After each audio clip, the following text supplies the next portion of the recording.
Okay, இன்னைக்கு பேசிக் maths கிளாஸில் நம்ம பார்க்க போகிற டாபிக் என்னென்னு பார்த்தீங்கன்னா குவாட்ரேட்டிக் ஈக்குவேஷன் அண்ட் ப்ராக்ரெஷன். இந்த ரெண்டு டாப்பிக்கும் பார்க்க போகிறோம். இந்த ரெண்டு டாப்பிக்கும் நீட் எக்ஸாம் அண்ட் ஜேஇ எக்ஸாமில் ரொம்ப ரொம்ப இம்பார்ட்டண்டான பேசிக் மேக்ஸ். ஏன்னா physics and chemistry question solve பண்ணும்போது நிறைய இடத்துல பேசிக் மேக்ஸ் யூஸ் பண்ணுவோம். அதில் ஒன்று தான் இந்த குவாட்ரேட்டிக் ஈக்குவேஷன் அண்ட் ப்ராக்ரெஷன். ஓகேவா? ஓகே, முதல்ல நம்ம குவாட்ரேட்டிக் ஈக்குவேஷன் பார்க்கலாம்.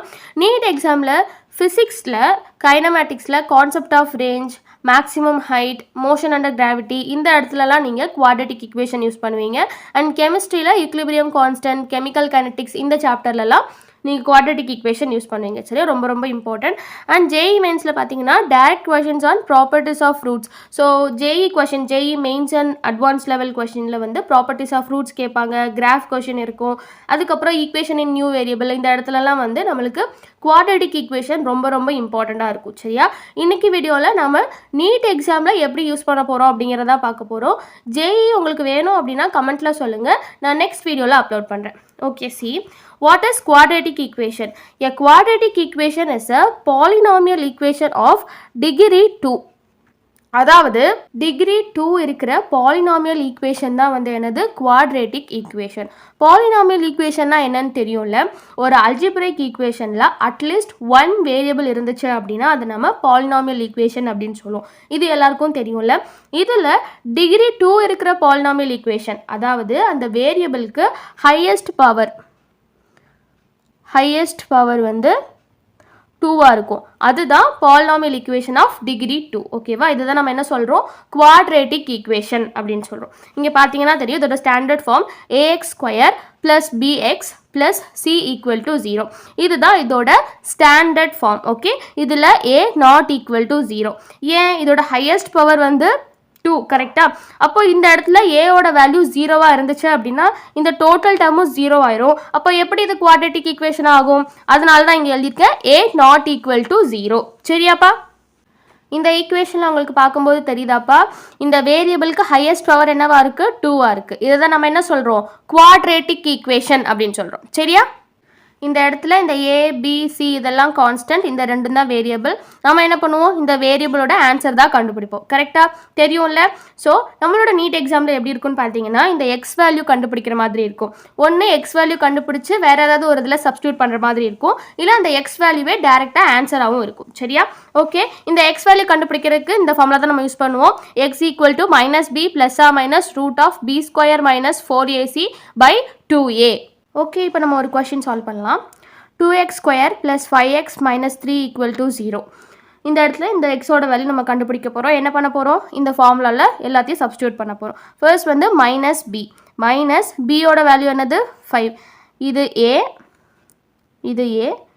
இது b, இது c. சரியா? ஓகே, ஃபர்ஸ்ட் வந்து -b இருக்குது, இந்த b இடத்துல என்ன இருக்குது, 5 இருக்குது. So -5 ± √b². ஸோ 5² -4, a வந்து என்னது 2, c வந்து என்னது 3. எப்போவுமே ஒரு ஞாபகம் வச்சுக்கோங்க, இந்த வேல்யூ நீங்கள் சப்ஸ்டியூட் பண்ணும்போது அதோட சைனோட தான் சப்ஸ்டியூட் பண்ணும். சரியா? இங்கே பார்த்தீங்கன்னா தெரியும், நான் -3 போட்டிருக்கேன். சரியா? இந்த இடத்துல சிக்கு முன்னாடி மைனஸ் இருக்குல்ல, அதை சேர்த்து தான் நீங்கள் சப்ஸ்டியூட் பண்ணணும். இப்போ இந்த இடத்துல இருக்குல்ல, இந்த 5க்கு முன்னாடி மைனஸ் இருந்தது அப்படின்னா -5 அப்படின்னு எழுதணும். சரியா? ஓகே, /2, a வந்து என்னது 2. இப்போ இதை நீங்கள் கால்குலேட் பண்ணிங்க அப்படின்னா -5 ± √25 -24/4. அடுத்து இதை மறுபடியும் நம்ம கால்குலேட் பண்ணும்போது 25 + 24 வரும். மைனஸ் இன்ட்டு மைனஸ் ப்ளஸ் ஆயிரும்ல, 24/4. இந்த 25 + 24 வந்து 49. இதை ரூட் எடுக்கும் போது 7 வரும். -5 ± 7/4. இப்போ இந்த இடத்துல தான் நம்ம என்ன பண்ண போகிறோம்னு பார்த்தீங்கன்னா 2 டைம்ஸ் நம்ம ஃபஸ்ட்டு ஆட் பண்ணுவோம், அடுத்து சப்ட்ராக்ட் பண்ணுவோம். -5 + 7/4. இந்த இடத்துல என்ன வரும், 2/4 அப்படின்னு வரும், 1/2. சரியா? அடுத்து இப்போ நம்ம சப்ட்ராக்ட் பண்ண போகிறோம். -5 - 7/4. இந்த இடத்துல என்ன வரும்பா, 12/4 பட் மைனஸ். சரியா? இது வந்து 3. ஓகே, உங்களுக்கு இப்போ ரெண்டு வேல்யூ கிடச்சிருக்கு. எக்ஸோட வேல்யூ ஒன்று 1/2, இன்னொன்று x is equal to -3. இப்போ இந்த இடத்துல என்ன ஆகும் அப்படின்னு பார்த்தீங்கன்னா இந்த ரெண்டு வேல்யூவில் எந்த வேல்யூவை நான் சூஸ் பண்ணணும், பாசிட்டிவ் வேல்யூவா இல்லை நெகட்டிவ் வேல்யூவா அப்படின்னு சொல்லி அதுக்கு ஒரு சின்ன ரூல் இருக்குது, அதை இப்போ பார்க்கலாம். ஓகே, ரூல் பார்க்குறதுக்கு முன்னாடி உங்களுக்கு ஒரு கொஸ்டின் கொடுக்குறேன், ஹோம்ஒர்க் கொஸ்டின். அதுக்கான ஆன்சரை கமெண்ட்டில் சொல்லுங்கள். ஏன்னா ஹோம்ஒர்க் கொஸ்டின் வந்து X square minus 7x plus 10 equal to 0. Okay, இதுக்கான ஆன்சரை எனக்கு கமெண்ட்டில் சொல்லுங்கள். ஓகேவா? ஓகே, அந்த கோல்டன் ரூல் என்னன்னு பார்த்தீங்கன்னா, if the variable represents a physical quantity like time, distance, mass, concentration, speed, these are scalar quantity, they cannot be negative. அதாவது அந்த வேரியபிள் இருக்குல்ல, வேரியபிள்னா என்ன, அந்த எக்ஸ், கரெக்டாக, இதுதான் வேரியபிள்.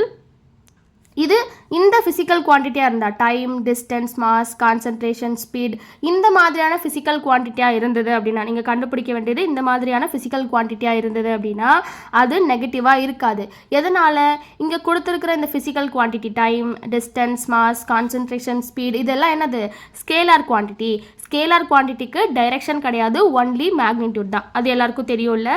அப்போ எப்படி நெகட்டிவாக இருக்க முடியும்? நெகட்டிவாக இருக்காது. சரியா? But for physical quantity like velocity, acceleration, these are vector quantity, so they can be negative.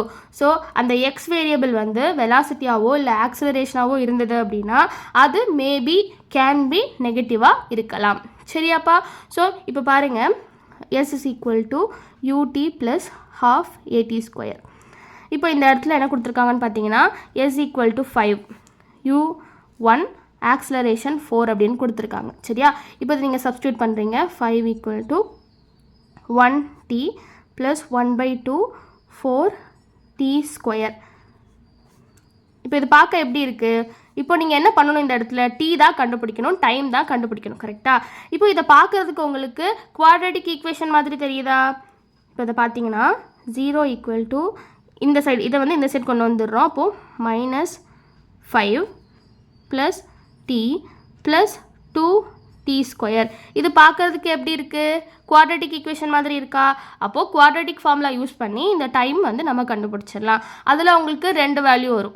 ஒரு பாசிட்டிவ் வேல்யூ வரும், இன்னொன்று நெகட்டிவ் வேல்யூ வரும். டைம் வந்து நெகட்டிவாக இருக்க முடியாது. ஸோ பாசிட்டிவ் வேல்யூ எடுத்து நம்ம ஆன்சர் போட்ட வேண்டியது. புரியுதாப்பா? ஓகே, அடுத்த டாபிக் ப்ரோக்ரெஷன். இதில் அரித்மெட்டிக் ப்ரோக்ரெஷன், ஜாமெட்ரிக் ப்ரோக்ரெஷன் அப்படின்னு சொல்லி 2 டைப் இருக்கும். இதை நம்ம 9th 10th கிளாஸஸில் படிச்சிருப்போம். Hope you remember that. Okay, இப்போ நம்ம இந்த 2 டாப்பிக்கையும் ரொம்ப டீட்டெயிலாக ப்ராடராக பார்க்க போகிறது கிடையாது. நீட் எக்ஸாமில் எப்படி யூஸ் பண்ணுவோம் அப்படிங்கிறத மட்டும் தான் பார்க்க போகிறோம். சரியா? ஓகே, முதல்ல அரித்மெட்டிக் ப்ரோக்ரெஷன். இந்த அரித்மெட்டிக் ப்ரோக்ரெஷன் உங்களோட ஃபிசிக்ஸில் கைனமேட்டிக்ஸ் சாப்டரில் நிறைய யூஸ் ஆகும். சரியா? எப்படின்னு சொல்லி நான் கொஷின் சால்வ் பண்ணும்போது உங்களுக்கு தெரியும். See, an arithmetic progression is a sequence of numbers in which the difference between any two consecutive terms is always the same. அதாவது 2 கன்சிக்யூட்டிவ் டேர்ம்ஸ்க்கு இடையில இருக்கிற டிஃப்ரென்ஸ் எப்போவுமே கான்ஸ்டண்ட்டாக இருக்கும். இப்போ இந்த எக்ஸாம்பிள் பாருங்கள். 3, 6, 9, 12, 15, 1, 3, 5, 7, 11, 13, 2, 5, 8, 11, 14, 17. இந்த இடத்துல உங்களுக்கு என்ன தெரியுது? இப்போது இந்த நம்பர்ஸில் 3க்கும் 6க்கும் இடையில இருக்கிற டிஃப்ரென்ஸ் 3. அதே மாதிரி 6க்கும் 9க்கும் இடையில இருக்கிற டிஃப்ரென்ஸ் 3. அதே மாதிரி ஃபுல்லாக அந்த நம்பர்ஸில் கான்ஸ்டண்ட்டாக என்ன டிஃப்ரென்ஸ் இருக்குது? 2 நம்பர்ஸ்க்கு இடையில 3 டிஃப்ரென்ஸ் இருக்குது. இப்போ இந்த இடத்துல பார்த்தீங்கன்னா 2 இருக்கும். 1க்கும் 3க்கும் இடையில இருக்கிற டிஃப்ரென்ஸ் என்னது? 2. 3க்கும் 5க்கு இடையில இருக்கிற டிஃப்ரென்ஸ் என்னது? 2. அதே மாதிரி ஃபுல்லாக இந்த நம்பர்ஸ்க்கு ஃபுல்லாக வந்து அந்த கன்சிக்யூட்டிவ் நம்பர்ஸ்க்கு இடையில இருக்கிற டிஃப்ரென்ஸ் என்னவாக இருக்கும்னு பார்த்தீங்கன்னா 2ஆக இருக்கும். இந்த இடத்துல என்ன இருக்குது? 3 இருக்குது. சரியா? ஸோ இதுதான் நம்ம என்ன சொல்கிறோம்?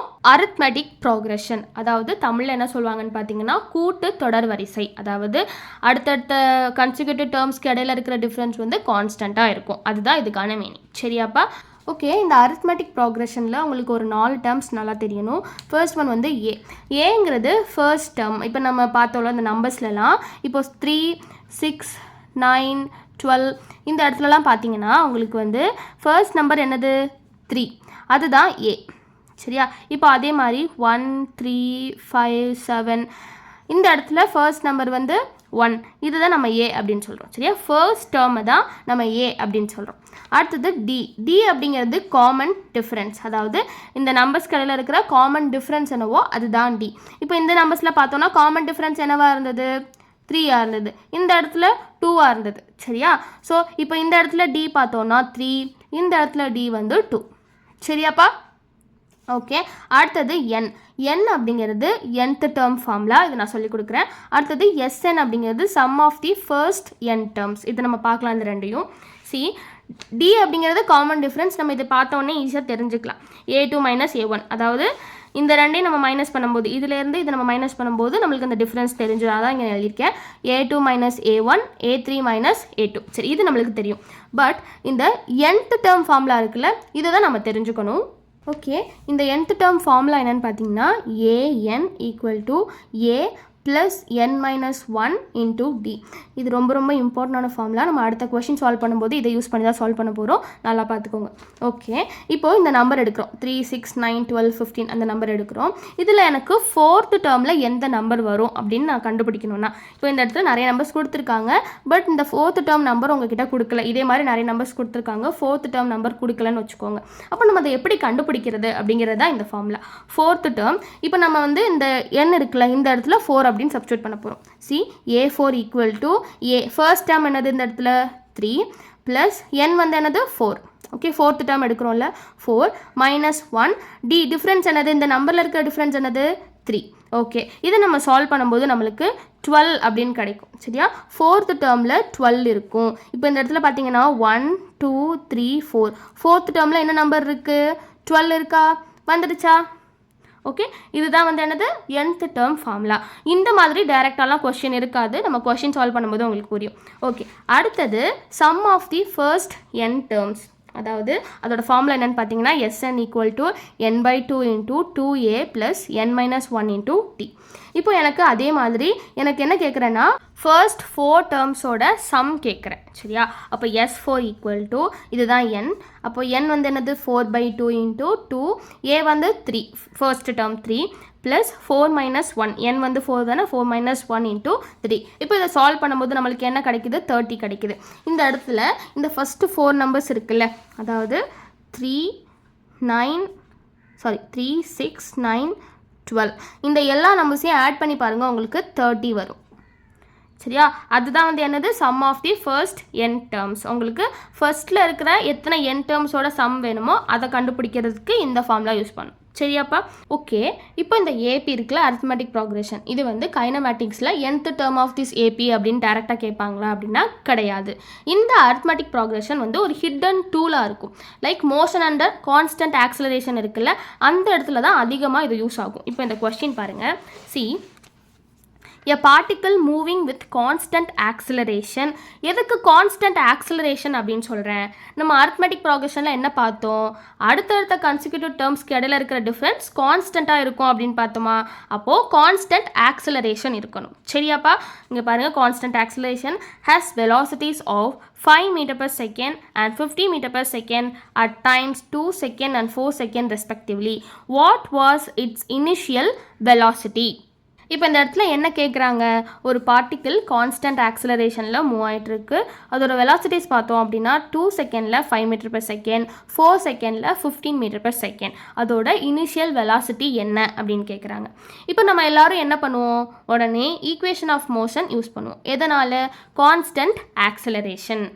இப்போ நான் சொல்கிறது, இப்போ இந்த ஈக்குவேஷன் ஆஃப் மோஷன் சொன்ன உடனே கான்ஸ்டன்ட் ஆக்சலரேஷன் சொன்னது நிறைய பேருக்கு புரிஞ்சிருக்காது, ஒரு சிலருக்கு தான் புரிஞ்சிருக்கும். அது ஏன் அப்படின்னு சொல்லி நான் கைனமேட்டிக்ஸ் டீச் பண்ணும்போது கிளியராக எக்ஸ்பிளைன் பண்ணுறேன். சரியா? ஓகே, ஈக்குவேஷன் ஆஃப் மோஷன்னா எந்தெந்த ஃபார்முலா வரும், v is equal to u plus at, s is equal to ut plus half at square, அடுத்தது v square equal to u square minus 2as, plus 2as. Okay, இதெல்லாம் வந்து என்னது, equation of motion. இப்போது இந்த 3 ஃபார்முலாவில் ஒரு formula use பண்ணதான் நம்ம மைண்ட் டக்குன்னு யோசிக்கும். கரெக்டாக? ஏன்னா கான்ஸ்டன்ட் ஆக்சலரேஷன். நல்லா பாருங்கள், இந்த இடத்துல உங்களுக்கு வந்து வெலாசிட்டி கொடுத்துருக்காங்க 5 meter per second, 15 meter per second, time கொடுத்துருக்காங்க 2 செகண்ட் 4 செகண்ட் அப்படின்னு சொல்லி இனிஷியல் வெலாசிட்டி கேட்டிருக்காங்க. இப்போ இந்த இடத்துல 3 இடத்துலையும் இனிஷியல் வெலாசிட்டி கண்டுபிடிக்கிற மாதிரி இருக்குது. கரெக்டாக? இந்த இடத்துல இனிஷியல் வெலாசிட்டி இருக்குது, இந்த இடத்துலையும் இருக்குது, இந்த இடத்துலையும் இருக்குது. பட் இந்த 2 ஃபார்முலாவில் பார்த்தீங்க அப்படின்னா உங்களுக்கு டிஸ்டன்ஸ் இருக்குது. ஃபார்முலாவில் என்ன இருக்குது, டிஸ்டன்ஸ் இருக்குது. கரெக்டாக? அதே மாதிரி நம்ம வந்து ஆக்சலரேஷனும் கண்டுபிடிக்கணும். இந்த இடத்துல பார்த்தீங்கன்னா ஆக்சலரேஷன் கண்டுபிடிக்கிறதுக்கு உங்களுக்கு டிஸ்டன்ஸ் தெரியணும். எப்படி கண்டுபிடிக்க முடியும், முடியாது. கரெக்டாக? அதே மாதிரி இந்த இடத்துலையும் நம்மளால் யூஸ் பண்ண முடியாது. ஏன், இந்த இடத்துல நம்மளுக்கு இனிஷியல் வெலாசிட்டி தெரியாது. அவங்க கொஸ்டினில் அதுதான் கேட்டிருக்காங்க. அப்போ என்ன பண்ணுவீங்க, இந்த இடத்துல நாம் அரித்மெட்டிக் ப்ராக்ரெஷன் யூஸ் பண்ண போகிறோம். சரியாப்பா? இதை யூஸ் பண்ணி தான் கண்டுபிடிக்க போகிறோம். எப்படின்னு பார்க்கலாம். இப்போது ஓகே, சால்வ் பண்ணுறதுக்கு முன்னாடி இந்த டைம் இருக்குல்ல, டைமை நான் வந்து nth டேர்ம் அப்படின்னு எடுக்க போகிறேன். சரியா? ஏன் அப்படின்னு சொல்லி சால்வ் பண்ணும்போது தெரியும். டைமை எப்படி எடுக்க போகிறேன்? nth டேர்ம் அப்படின்னு எடுக்க போகிறேன். சரியாப்பா? ஓகே, இப்போ இந்த இடத்துல எதுக்கு நான் டீயை வந்து nth செகண்ட் அப்படின்னு எடுக்கிறேன்னா, நீங்கள் நோட் பண்ணியிருக்கீங்களா, கொஷினில் வந்து டிஸ்டன்ஸ் இன் nth செகண்ட் அப்படின்னு கேட்டிருப்பாங்க. நோட் பண்ணியிருக்கீங்களா? அதாவது டிஸ்டன்ஸ் இன் 4th செகண்ட் இந்த மாதிரிலாம் கேட்பாங்கல்ல, இதனால தான் நான் டைமை nth செகண்ட் அப்படின்னு எடுத்திருக்கேன். ஓகே, இப்போ பார்த்தோன்னா velocity at time equal to 2 second, அதாவது செகண்ட் டேர்மில் a2 ஈக்குவல் டு 5 மீட்டர்/செகண்ட். அதாவது இப்போ நம்ம nth டேர்ம் அப்படின்னு எடுக்கிறோம். nth டேர்ம்னா என்ன? அரித்மெட்டிக் ப்ராக்ரெஷனில் nth டேர்ம் ஃபார்முலா ஒன்று இருக்குல்ல, an equal to a plus n-1 into d. அங்கே நம்ம ஏ அப்படி தானே எடுக்கிறோம், அதனால் இங்கே ஏஎனுக்கு பதிலாக 2 அப்படின்னு எடுத்திருக்கேன், ஏன்னா இது செகண்ட் டேர்ம். அப்போது டைம் 2 செகண்டில் எனக்கு வெலாசிட்டி 5 மீட்டர்/செகண்டில் இருக்குது. அதுக்கப்புறம் டைம் 4th செகண்ட், 4th டேர்மில் எனக்கு 15 மீட்டர்/செகண்டில் இருக்குது. புரியுதா? ஓகே, அடுத்து நான் என்ன பண்ணுறேன் அப்படின்னா, இனிஷியல் வெலாசிட்டியை ஃபர்ஸ்ட் டேர்மாக எடுக்கிறேன். நம்மளுக்கு இனிஷியல் வெலாசிட்டி தானே கண்டுபிடிக்கணும், அதை நான் ஃபர்ஸ்ட் டேர்மாக எடுக்கிறேன். a1 equal to u. ஏன்னா ஃபர்ஸ்ட் டேர்ம் a1, யூனா என்னது? Initial velocity. இப்போது அடுத்தது அந்த ஃபார்முலாவை எழுத போகிறோம். nth ஃபார்முலா என்னது? an equal to a1 plus n-1 into d. எதனால் a1 அப்படின்னு எழுதுகிறேன்? நம்ம அது தானே கண்டுபிடிக்கணும், இனிஷியல் வெலாசிட்டி தான் கண்டுபிடிக்கணும், அதனால a1 அப்படின்னு எழுதுகிறேன்.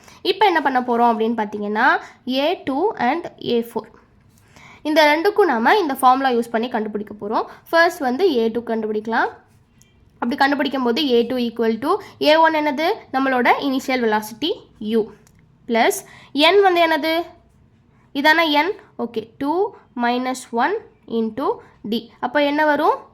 u ப்ளஸ் d அப்படின்னு வரும். 2 - 1 வந்து 1 ஆயிரும்ல, அதனால் u ப்ளஸ் d. இது ஃபஸ்ட் ஈக்குவேஷன். சரியா? a2 equal to u plus d. இது வந்து ஃபஸ்ட் ஈக்குவேஷன். சரியாப்பா? அடுத்து என்ன பண்ண போகிறோம் அப்படின்னு பார்த்தீங்கன்னா, a4க்கு கண்டுபிடிக்க போகிறோம். a4க்கு என்ன வரும்? அதே மாதிரி a1 ப்ளஸ் n வந்து என்னது? 4 - 1 இன்ட்டு d. இந்த d இருக்குல்ல, நம்மளுக்கு தெரியாது, டிஃப்ரென்ஸ் தெரியாதுல்ல. இந்த d-யை கண்டுபிடிச்சிட்டோம் அப்படின்னா இனிஷியல் வெலாசிட்டி கண்டுபிடிக்கிறது ரொம்ப ஈஸி. அது எப்படின்னு இப்போ பார்க்கலாம். இப்போ என்ன பண்ணணும்?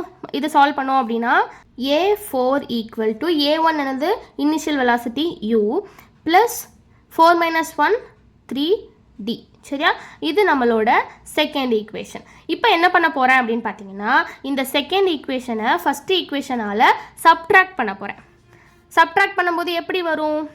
u plus 3d minus u plus d equal to இந்த a2 a4 இதோட வேல்யூ உங்களுக்கு தெரியும்ல. a2ஓட வேல்யூ என்ன பார்த்தோம்?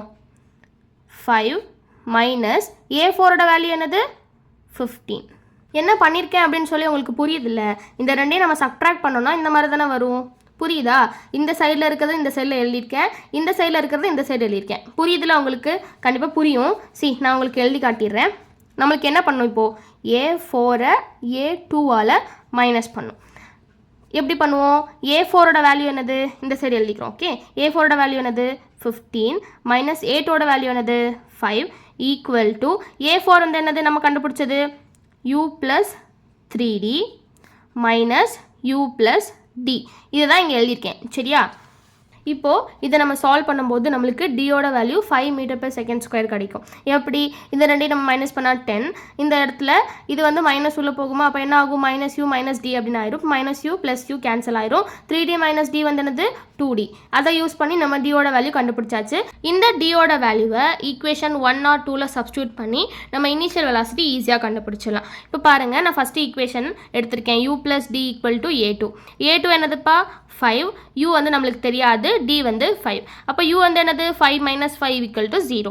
எப்படி 5 வந்துச்சு? இதை இந்த சைட் கொண்டு போகும்போது மைனஸ் வந்துடும்ல. ஓகே, 0. அதே மாதிரி நான் செகண்ட் ஈக்குவேஷனில் சப்ஸ்டியூட் பண்ணுறேன். சேம் ஆன்சர் தான் வரும். எந்த ஈக்குவேஷனில் சப்ஸ்டியூட் பண்ணாலும் சேம் ஆன்சர் தான் வரும். u plus 3d equal to a4. a4 வந்து என்னது? 15. 3dனா டியோட வேல்யூ 5, u ப்ளஸ் 3 இன்ட்டு 5. இப்போ 3 இன்ட்டு 5 என்ன வரும்? 15 வரும். 15 அந்த சைட் கொண்டு போகும்போது u ஈக்குவல் டு 0 தானே. புரியுதுலப்பா? அவ்வளோதான். ஸோ இந்த மாதிரி ஈக்குவேஷன் ஆஃப் மோஷன் யூஸ் பண்ண முடியாத டைமில் அரித்மெட்டிக் ப்ராக்ரெஷன் யூஸ் பண்ணி ஈஸியாக ஆன்சரை கண்டுபிடிச்சிடலாம். சரியா? இப்போ உங்களுக்கு புரிஞ்சதில் அரித்மெட்டிக் ப்ராக்ரெஷன் எங்கே யூஸ் பண்ணோம் அப்படின்னு சொல்லி. ஓகே, அடுத்தது ஜாமெட்ரிக் ப்ராக்ரெஷன் பார்க்கலாம். ஓகே, அடுத்தது ஜாமெட்ரிக் ப்ரொக்ரெஷன், ஜிபி அப்படின்னு சொல்லி ஷார்ட்டாக சொல்லுவோம். இந்த ஜிபியும் நம்ம கைனமேட்டிக்ஸ், அப்புறம் எலக்ட்ரிக் ஃபீல்ட், அப்புறம் ரேடியோ ஆக்டிவ் டிகே, இந்த மாதிரி நிறைய இடங்களில் நம்ம இந்த ஜாமெட்ரிக் ப்ரொக்ரெஷன் யூஸ் பண்ணுவோம். கெமிஸ்ட்ரியில் இந்த first order reaction, second order reaction அந்த இடத்துலலாம் யூஸ் பண்ணுவோம். சரியா, நான் உங்களுக்கு அந்த சாப்டர் நடத்தும் போது இதை யூஸ் பண்ணி கொஷின் சால்வ் பண்ணுவேன். ஸோ நல்லா தெளிவாக கவனிங்க. Okay, a geometric progression is a sequence of numbers where each term after the first is found by multiplying the previous term by a fixed non-zero number called the common ratio. அதாவது ஒரு sequence of நம்பர்ஸை same நம்பரால் multiply or divide பண்ணோம் அப்படின்னா அதுதான் geometric progression.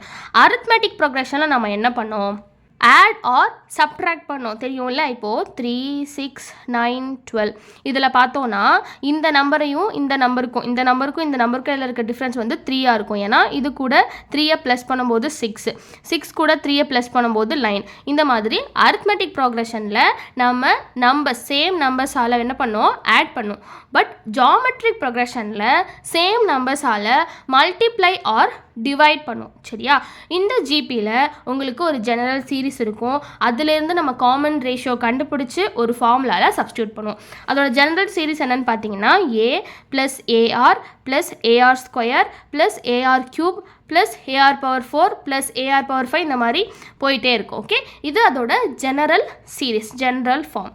இப்போ நான் சொன்ன மாதிரி காமன் ரேஷியோ அப்படின்னு சொன்னேன்ல, உங்களுக்கு இதை பார்க்கும்போதே தெரியுதா? இந்த இடத்துல பாருங்கள், இந்த ஏ கூட நான் வந்து ஆரை மல்டிப்ளை பண்ணால் ஏஆர் தெரியுதுல உங்களுக்கு. அதே மாதிரி இந்த ஏஆர் கூட நான் மறுபடியும் ஆரை மல்டிப்ளை பண்ணனா ஏஆர் ஸ்கொயர், இந்த ஏஆர் ஸ்கொயர் கூட ஆரை மல்டிப்ளை பண்ணனா ar cube. Okay, multiply. Divide அப்படின்னு சொன்னீங்க, டிவைட்ங்கிறது இந்த நம்பர் இருக்குல்ல, இதிலேருந்து இதை டிவைட் பண்ணுறப்போ உங்களுக்கு அதே ரேஷியோ வரும். இப்போ பாருங்கள், ar power 5 by ar power 4 இதை நீங்கள் டிவைட் பண்ணுறப்போ உங்களுக்கு காமன் ரேஷியோ ஆர் வரும். அதே மாதிரி இதால் டிவைட் பண்ணுறப்போ அதே மாதிரி ஆர் வரும். மறுபடியும் இதையும் இதால் டிவைட் பண்ணுறப்போ ஆர் தான் கிடைக்கும். சரியா, ஸோ இந்த மாதிரி இங்கே பாருங்கள், சேம் நம்பரால் என்ன பண்ணுறோம்? மல்டிப்ளை ஆர் டிவைட் பண்ணுறோம். இந்த மாதிரி பண்ணோன்னா அதுதான் ஜாமெட்ரிக் ப்ரொக்ரெஷன். சரியா, அப்போ காமன் ரேஷியோ என்னது? ஆர். இந்த இடத்துல காமன் ரேஷியோ என்னது? ஆர். இன்னும் கொஞ்சம் தெளிவாக சொல்லணும் அப்படின்னா see this, wait, 2, 4, 8, 16, 32 இதுக்கும் 3, 6, 9, 12 இந்த ரெண்டுக்கும் உள்ள வித்தியாசம் என்ன? இந்த இடத்துல பார்த்தோன்னா நம்ம ஆட் பண்ணுறோம். தெரியுதா? இது கூட 3 ஆட் பண்ணால் 6, இது கூட 3 ஆட் பண்ணால் 9. இது arithmetic progression. Add or subtract பண்ணுவோம். சப்ட்ராக்ட் பண்ணுறது எப்படி? இந்த இடத்துலேருந்து இதை சப்ட்ராக்ட் பண்ணுவோம். 12லேருந்து 9 சப்ட்ராக்ட் பண்ணால் 3 தான் வரும். சரியா, ஸோ ஏபி அப்படிங்கிறது ஆட் ஆர் சப்ட்ராக்ட் பண்ணுவோம். சேம் நம்பரை ஆட் ஆர் சப்ட்ராக்ட் பண்ணுவோம். இது வந்து என்னன்னு பார்த்தீங்கன்னா, இது கூட நம்ம 2வை மல்டிப்ளை பண்ணும்போது 4 கூட 2வை மல்டிப்ளை பண்ணும்போது 8 கூட 2வை மல்டிப்ளை பண்ணால் 16. இந்த மாதிரி மல்டிப்ளை ஆர் டிவைட் பண்ணோம் அப்படின்னா அது ஜாமெட்ரிக் ப்ரொக்ரெஷன். புரியுதா உங்களுக்கு? இப்போது இதையும் டிவைட் பண்ணுங்கள், அதே 2 தான் வரும். புரியுதா? ஜாமெட்ரிக் ப்ரொக்ரெஷன்னா என்ன, அரித்மெட்டிக் ப்ரொக்ரெஷன்னா என்னன்னு புரிஞ்சுதாப்பா? இந்த ஜாமெட்ரிக் ப்ரொக்ரெஷன்லையும் நம்ம nth டேர்ம் கண்டுபிடிக்கிற மாதிரி இருக்கும். அதோட ஃபார்முலா வந்து Tn = AR பவர் n - 1. இதுதான் வந்து nth டேர்ம் கண்டுபிடிக்கிற ஃபார்முலா. சரியா, ஏ அப்படிங்கிறது ஃபர்ஸ்ட் டேர்ம், ஆருங்கிறது காமன் ரேஷியோ. இது நம்மளுக்கு தெரியும். சரி, ரொம்ப முக்கியமான ஃபார்முலா என்னன்னு பார்த்தீங்கன்னா இதுதான் ரொம்ப முக்கியம். இதை நம்ம நிறைய கொஸ்டின்ஸில் யூஸ் பண்ணி சால்வ் பண்ணுவோம். S infinity, sum of an infinite geometric progression. S infinity = A by 1 minus R. A அப்படிங்கிறது ஃபர்ஸ்ட் டேர்ம், ஆருங்கிறது அந்த ஜாமெட்ரிக் ப்ரொக்ரெஷனில் இருக்கிற காமன் ரேஷியோ. சரியாப்பா? இப்போ கொஷின் சால்வ் பண்ணோம் அப்படின்னா உங்களுக்கு தெளிவாக புரியும். இப்போ இந்த கொஷின் பாருங்கள், a ball is dropped from a height of 10 meters onto a floor. After each bounce, it rebounds to 3/4 of its previous height. Assuming it continues to bounce indefinitely, what is the total vertical distance the ball travels? அதாவது ஒரு பாலை 10 metre ஹைட்டில் இருந்து நம்ம தரையில் போடுறோம். தரையில் போட்டதும் என்ன ஆகும்? அது பவுன்ஸ் ஆகும். இந்த மாதிரி ஒவ்வொரு டைமும் அந்த பால் பவுன்ஸ் ஆகுறப்போ அது முன்னாடி ரீச் பண்ண ஹைட்டுக்கு 3/4 டைம்ஸ் என்ன ஆகுது? மறுபடியும் பவுன்ஸ் ஆகுது. இந்த மாதிரி தெரியுதா உங்களுக்கு? 3/4 time of its previous height. So இந்த மாதிரி இன்டெஃபினைட் டைம், அதாவது மல்டிபிள் டைம்ஸ் இதே மாதிரி இன்ஃபினைட் டைம்ஸ் பவுன்ஸ் ஆகிட்டே இருந்துச்சுன்னா அந்த பால் கவர் பண்ணுற டோட்டல் வெர்டிக்கல் டிஸ்டன்ஸ் என்ன அப்படின்னு கேட்குறாங்க. கண்டுபிடிக்கலாமா? கொஸ்டின் தெளிவாக புரியுதில்லப்பா உங்களுக்கு? புரியல அப்படின்னா மறுபடியும் சொல்கிறேன், நல்லா கவனிங்க. நான் ஃபஸ்ட்டு என்ன பண்ணுறேன், 10 மீட்டர் டிஸ்டன்ஸ்லேருந்து பாலை ட்ராப் பண்ணுறேன். சரியா? ட்ரா பண்ணது என்ன ஆகும், பால் பவுன்ஸ் ஆக ஆரம்பிக்கும். இந்த மாதிரி பவுன்ஸ் ஆகுதுல்ல, அது எப்படி ஆகுதுன்னு பார்த்தீங்கன்னா, ஒரு டைம் பவுன்ஸ் ஆன உடனே ஒரு ஹைட் ரீச் பண்ணும். கரெக்டாக அந்த ஹைட்டுக்கு 3/4 டைம்ஸ் நெக்ஸ்ட் டைம் பவுன்ஸ் ஆகுது அப்படின்னு சொல்கிறாங்க. இந்த மாதிரி பவுன்ஸ் ஆகிட்டே இருக்குது இன்ஃபைனைட் டைம்ஸ். அப்போது அது கவர் பண்ணுற டோட்டல் வெர்டிக்கல் டிஸ்டன்ஸ் என்ன அப்படின்னு கேட்குறாங்க. சரியா? புரியுதுல்ல? எப்படி கண்டுபிடிக்க போகிறோம்? இந்த ஜாமெட்ரிக் ப்ரொக்ரெஷன் வச்சு தான் கண்டுபிடிக்க போகிறோம். See, the ball travels a distance of 10 meter. So நம்ம மேலேருந்து போடுறோம்ல 10 மீட்டர். ஓகே, ஃபஸ்ட்டு பவுன்ஸில் என்ன நடக்குது அப்படின்னு பார்க்க போகிறோம். The ball goes up 10 into 3/4 meter and then comes down the same distance, the total distance 2 into 10 into 3/4 meter. எப்படி? ஃபஸ்ட் டைம் நான் வந்து கீழே போட்டதுக்கப்புறமா பவுன்ஸ் ஆகுமா? அப்போது 10 into 3/4 meter. சரியா? மறுபடியும் என்ன ஆகும், மேலே வந்துட்டு மறுபடியும் கீழே பவுன்ஸ் ஆகும்ல, கீழே போகும்ல. அப்போ டோட்டல் என்ன வரும் ஃபஸ்ட்டு பவுன்ஸுக்கு? 2 into 10 into 3/4 meter. புரியுதுல உங்களுக்கு? ஃபஸ்ட் டைம் நான் கீழே போடுறேன், பவுன்ஸ் ஆகுது, பவுன்ஸ் ஆகுறப்போ 10 into 3/4 வரும். மறுபடியும் அது கீழே போகும்ல, மேலே வந்துட்டு மறுபடியும் கீழே போகும்ல, அதுதானே ஃபஸ்ட்டு பவுன்ஸ் நம்மளுக்கு. அப்போது டோட்டல் என்னது? 2 into 10 into 3/4 meter. புரியுதாப்பா? ஓகே, அடுத்தது செகண்ட் பவுன்ஸ் எப்படி கண்டுபிடிக்கிறது? அதே மாதிரி 10 into 3/4 ஆல்ரெடி இருக்கிறது. மறுபடியும் என்ன ஆகும்? 3/4 டைம்ஸ் ஆகும்ல, அந்த ஹைட்டுக்கு 3/4 டைம்ஸ் மறுபடியும் பவுன்ஸ் ஆகும் அப்படின்னு பார்த்தோமா? அப்போ பவுன்ஸ் ஆகும், பவுன்ஸ் ஆகிட்டு மறுபடியும் கீழே போகும்ல, அதுதானே டோட்டல் செகண்ட் பவுன்ஸ். அப்போது 2 into 10 into 3/4 the whole square. எதுக்கு ஸ்கொயர்? 2 டைம்ஸ் இருக்குல்ல, அதனால ஸ்கொயர். ஸோ என்ன ஆகும், இந்த பேட்டர்ன் இன்ஃபைனைட் டைம்ஸ் கண்டினியூ ஆகிட்டே இருக்கும். சரியா? புரியுதுல உங்களுக்கு? ஃபஸ்ட் பவுன்ஸ் செகண்ட் பவுன்ஸ் புரிஞ்சுதுலப்பா? இப்போ அடுத்து என்ன பண்ண போகிறோன்னு பார்த்தீங்கன்னா, அந்த S இன்ஃபினிட்டி எழுத போகிறோம். ஃபஸ்ட்டு 10 மீட்டர் மேலேருந்து நான் கீழே போட்டோன்னா அப்புறம் என்ன ஆகும், பவுன்ஸ் ஆகி மேலே வரும், மேலே வந்துட்டு மறுபடியும் கீழே போகும். கரெக்டாக? ஸோ அதுதான் first bounce 2 into 10 into 3/4 plus 2 into 10 into 3/4 square. இது செகண்ட் பவுன்ஸ், இது ஃபஸ்ட் பவுன்ஸ், செகண்ட் பவுன்ஸ், இந்த மாதிரி தேர்ட் பவுன்ஸ், ஃபோர்த் பவுன்ஸ்னு கண்டினியூ ஆகிட்டே இருக்கும். சரியா? This series representing the bounces is an infinite geometric progression. இப்போ அடுத்தது என்ன பண்ண போகிறோம்னு பார்த்தீங்கன்னா, நம்ம பவுன்சஸை தனியாக எடுத்து எழுத போகிறோம்.